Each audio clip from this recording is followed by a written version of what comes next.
സർക്കാർ നടത്തുന്ന അയ്യപ്പ സംഗമത്തിന്റെ ലക്ഷ്യം അറിയില്ലെന്ന് പന്തളം കൊട്ടാരം. സംഗമത്തിൽ പങ്കെടുക്കണമെന്ന കാര്യം തീരുമാനിച്ചിട്ടില്ല. ആചാര സംരക്ഷണമാണ് ലക്ഷ്യമെന്നും വിശ്വാസികൾക്കൊപ്പമാണെന്നും പന്തളം കൊട്ടാരം നിർവാഹക സംഘം പ്രസിഡന്റ് ശങ്കർ വർമ്മ പറഞ്ഞു. പ്രത്യേകിച്ച് തീരുമാനമൊന്നും എടുത്തിട്ടില്ല. നമ്മളിപ്പോൾ അങ്ങനെ രാഷ്ട്രീയമായിട്ടൊന്നുമില്ല. നമ്മളെ സംബന്ധിച്ചിട്ട് നമ്മളെ മെയിൻ അന്നത്തെ പത്രക്കുറിപ്പ് പറഞ്ഞിട്ടുണ്ട്. നമ്മൾ 10 ഇനങ്ങളുടെ കൂടെയാണ്. 10 ഇനങ്ങൾക്ക് വിഷമമില്ലാത്ത രീതിയിൽ അവരെ നല്ല രീതിയിൽ സപ്പോർട്ട് ചെയ്യുക. നമ്മുടെ ലക്ഷ്യം മുഴുവൻ ആചാരം സംരക്ഷിക്കുക എന്നുള്ള ഒരു ലക്ഷ്യമാണ്. 10 ഇനങ്ങൾക്ക് വേണ്ടി ആണ് പന്തളം കൊട്ടാരം നിലനിൽക്കുക. പിന്നെ അവർക്ക് നല്ല രീതിയിൽ അവരെ സപ്പോർട്ട് ചെയ്യുന്നുണ്ടെങ്കിൽ നമ്മൾ അനുകൂലിക്കും, അല്ലെങ്കിൽ നമ്മൾ മാറി നിൽക്കും. അതാണ് നന്ദുഷ വിവരണവുമായി ചേരുന്നു പത്തനംതിട്ടയിൽ. നന്ദുഷ, എന്താണ് പന്തളം കൊട്ടാരം പറയുന്നത്? അജിംസ്, കഴിഞ്ഞ ദിവസം കൊട്ടാരം സർക്കാരിനെതിരെ കടുത്ത നിലപാട് അറിയിച്ചുകൊണ്ടൊരു പത്രക്കുറിപ്പ് പുറത്തിറക്കിയിരുന്നു. അതിന് പിന്നാലെ കൊട്ടാരത്തിന്റെ നിർവാഹക സമിതി സെക്രട്ടറി MRS വർമ്മ കടുത്ത ഒരു നിലപാട് അറിയിച്ചുകൊണ്ട് തന്നെ രംഗത്തെത്തുകയും ചെയ്തിരുന്നു. മാധ്യമപ്രതികരണം ഉൾപ്പെടെ അദ്ദേഹം നടത്തിയിരുന്നു.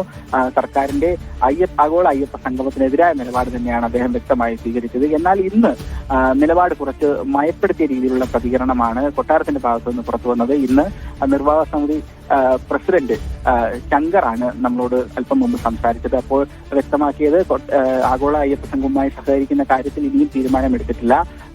കൊട്ടാരത്തിന്റെ മറ്റു പ്രതിനിധികളുമായി ആലോചിച്ച ശേഷം മാത്രമായിരിക്കും അത്തരമൊരു തീരുമാനമെടുക്കുക. ഒന്നിനെയും എതിർക്കാൻ തങ്ങളില്ല, എങ്കിൽ പോലും രാഷ്ട്രീയം പറയാനോ അതിനുള്ള നിലപാട് വ്യക്തമാക്കാനോ ഒന്നും താൽക്കാലികമായി ഇല്ല എന്നുള്ള രീതിയിലാണ് കൊട്ടാരം പ്രതിനിധികൾ പ്രതികരിച്ചത്. അതോടൊപ്പം തന്നെ സംഘപരിവാർ സംഘടനകൾ നടത്തുന്ന ബദൽ അയ്യപ്പ സംഗമത്തിൽ പങ്കെടുക്കുന്ന കാര്യത്തിലും വ്യക്തത ഇപ്പോൾ ഇന്ന് പുറത്തു വന്ന പ്രതികരണത്തിൽ ഉണ്ടായിട്ടില്ല എന്നാണ് വ്യക്തമാകുന്നത്. ഇന്ന് രാവിലെ BJP നേതാവ് കുമ്മനം രാജശേഖരൻ കൊട്ടാരത്തിൽ സന്ദർശനം നടത്തുകയും രാജപ്രതിനിധികളുമായി സംസാരിക്കുകയും ചെയ്തിരുന്നു.